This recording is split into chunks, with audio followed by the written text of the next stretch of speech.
Transcranial magnetic stimulation is not something most of us would be familiar with, but it is a very effective way of treating depression. It does stimulate parts of the brain, but it is not as readily available as many would hope. Dr. Brad McKay is here to take us through it. Good to see you, Brad. How does this work? So transcranial magnetic stimulation, it's a mouthful. It's TMS, was that? Yeah, it looks like a couple of frisbees that you put on the front left part of your brain where your prefrontal cortex is.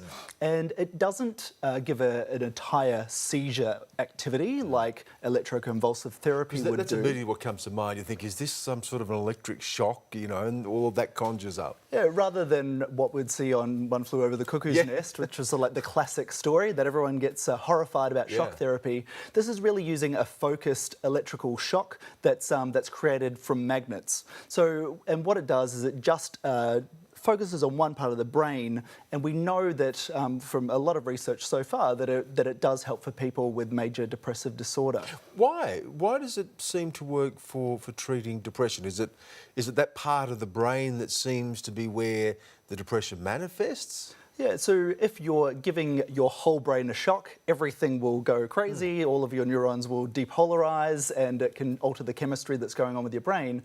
But you don't need to do that. You don't need to have a seizure for that to happen, because that's affecting all of your motor cortex, all of your movement. So this is really looking at your emotional center and where you're thinking and where you're processing those thoughts of motivation going forward. So if we can actually focus there, not give the rest of your brain a zap, but just look at that one area of the brain that's important and use a short electrical shock in that zone, then that can depolarize it and change your thinking. Is this instead of medication, or does this operate alongside of medication? Yeah, like it may well work for people with mild depression or for people that are already taking antidepressant tablets. But what it's indicated for at this point of time of human history is for people who have failed psychotherapy, they've failed tablets, and they're looking for the next step.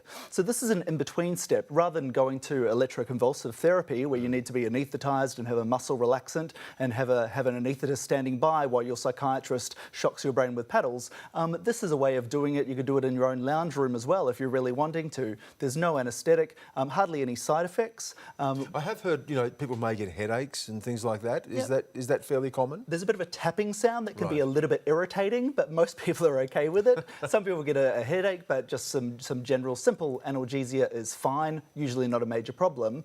And there's no short-term memory problems, there's no other problems with cognition. Whereas if you've got electroconvulsive therapy, often people feel dazed and confused afterwards, and they're going to have short-term memory problems that can be ongoing for even months. How often would people need to have this treatment? So we look at having sessions every day, so 5 days a week, and often you're needing 20 or 30 sessions to get a response. Most people find a response within a week or two of having that treatment. Now, here's the thing, it is difficult to access, isn't it, at the moment? Is that because of the cost, and that's because it's not listed under Medicare? Yeah, at the moment it's not under Medicare, and that's where I get a bit frustrated. So there's a niche group of people who would respond quite well from this. But what we're sort of approaching Medicare again and looking for benefits for people in the public system, because at the moment you can only access it if you're in a trial or if you've got private health insurance. Why isn't it listed, and what's the prospects of having it listed? It's been tried in 2007 and tried again in 2014 to get it onto the Medicare schedule, but it's seen to be not as effective as ECT. If you're using electroconvulsive therapy, about 80% of people get better. With this, it's about 60% of people will get better. But that's still a significant number of people who are treatment resistant to other medications. Would it only be a relatively small number of people who would have this treatment anyway, if you looked at the numbers of people who have depression, which is very high in Australia? Well, at the moment, there's only about 1,000 people in Australia who are having this treatment every year. So this is the rich people or the people who can get into a trial. But for a lot of other people, this could be a really good modality for it. It's seen to be not cost effective in Australia. That's sort of been their decision back in 2014. But we're really finding from models around the world that if it's more available, the price will come down, and this could open up a new treatment modality for many people who could benefit from it. And just before we go, before we came to you, we were talking about obesity.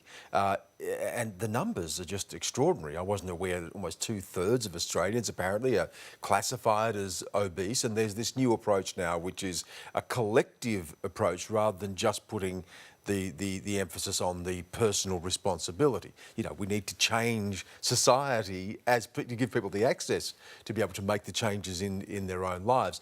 How often do you encounter this, and how extreme do you find it? It is a massive issue in Australia, pardon the pun. Yeah, 2/3 of adults are overweight. We're getting about 1 in 4 kids are overweight at the moment. And what would that, you know, how would you classify someone as overweight? How much would you have to weigh, depending on your height and so on, to be classified as overweight? It depends on your height versus your weight. So we look at your body mass index as a rough measure. But it's very strange these days calling for an ambulance, because often you'll be saying, oh yes, the patient's had a cardiac arrest, we're needing an ambulance now. And you'll be questioned, okay, well, how much does your patient weigh? So they're often needing to get ambulances that are more heavy duty to be able to sort of cope with somebody who's heavier. Even trying to get people with an MRI or a CT scan, they often need to be going to machines that are created for bigger people. There's this whole change in society.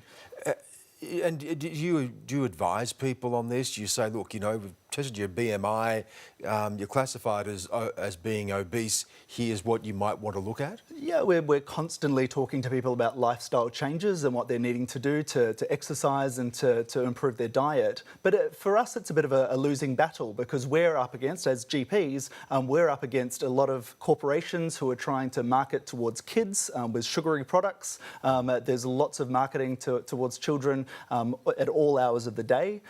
People who are in sports teams wearing their restaurant logo on their shirt, they're much more likely to be favourable or think favourably to that brand. So it's a big corporation issue, and yeah, we're trying to do what we can, and the government needs to do more and more and more every year to try to curb this. And it's costing us a lot as well. Brad, always good to see you. Thank you. Same here.